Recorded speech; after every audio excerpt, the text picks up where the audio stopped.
नमस्कार महाराष्ट्र राज्यातील तमाम कर्मचारी बंधू आणि भगिनींनो, तुमच्याकरिता अतिशय आनंदाची बातमी घेऊन आलेलो आहे की कॅबिनेट मंत्रिमंडळ बैठकीमध्ये विविध निर्णय घेण्यात आलेले आहेत। 30 सप्टेंबर 2024 रोजी काय आहे, कुणाच्या हिताचे आहेत ते सर्व जाणून घेण्याकरिता व्हिडिओ पूर्ण बघा। चॅनलवर पहिल्यांदा आला असाल तर प्लीज सबस्क्राइब करून बेल बटन दाबायला विसरू नका। तर चला व्हिडिओला सुरुवात करूया। काल दिनांक 30 सप्टेंबर 2024 रोजी झालेल्या मंत्रिमंडळ बैठकीत मोठे महत्त्वपूर्ण निर्णय घेण्यात आलेले आहेत। विधानसभा निवडणुकीच्या अनुषंगाने सदरचे राज्यातील जनता, व्यापारी, कर्मचारी यांना खुश करण्यासाठी विविध निर्णय आले आहेत। यामध्ये देशी गायीच्या पालनाकरिता अनुदान 50,000 रुपये असे मंजूर करण्यात आलेले आहेत। राज्यात नवीन बंधाऱ्यास कामास मान्यता। राज्यातील लातूर जिल्ह्यातील हासाड, पेठ, तसे कव्हा या बंधाऱ्याचे कोल्हापूर बॅरेजमध्ये विस्तार आणि सुधारणा करण्यास मंत्रिमंडळामध्ये मंजुरी करण्यात आली। मुंबईत झोपडीधारकांसाठी भाडेतत्वावरील घरे योजना। धारावातील झोपडीधारकांसाठी भाडेतत्वावरील घर उपलब्ध करून देण्यास मंजुरी देण्यात आली।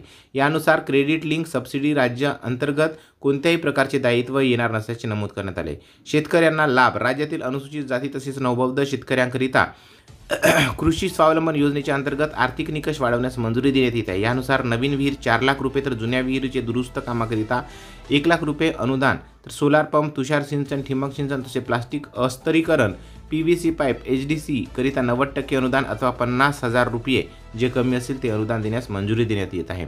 इतर महत्त्वपूर्ण असे आहेत: जामखेड येथील पुण्यश्लोक अहिल्यादेवी होळकर सूतगिरणीस अर्थसहाय्य। नाशिक येथील वैद्यकीय विद्यालय तसे रुग्णालयात राज्य शासनाच्या नियंत्रणाखाली वर्ग। आयुर्वेद तसेच युनानी महाविद्यालयातील पदभरती। राज्यातील आखणीने 26 ITIचे नामकरण। आर्यवैश्य समाजाच्या आर्थिक विकासाकरिता वासवी कन्यका आर्थिक विकास महामंडळाची स्थापना। सिद्धिविनायक गणपती मंदिर समितीवर 15 सदस्य। बार्टीच्या धर्तीवर आता गोर बंजारा समाजाकरिता वनारठी स्वायत्त संस्थेची स्थापना। मेट्रो 3 प्रकल्पग्रस्तांना मुद्रांक शुल्कामध्ये सवलत।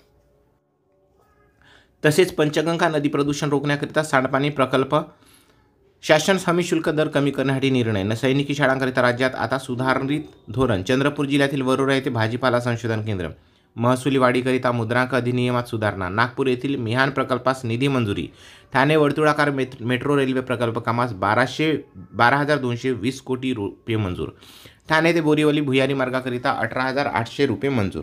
अशा प्रकारे विविध निर्णय कॅबिनेट मंत्रिमंडळ बैठकीमध्ये झालेले आहेत। तुम्हाला कुठला निर्णय आवडला हे कमेंट्स करून नक्की लिहा। काही फायद्याचे असतील तर तसे तुम्ही कळवू शकता। धन्यवाद। जय Maharashtra. Please subscribe the channel.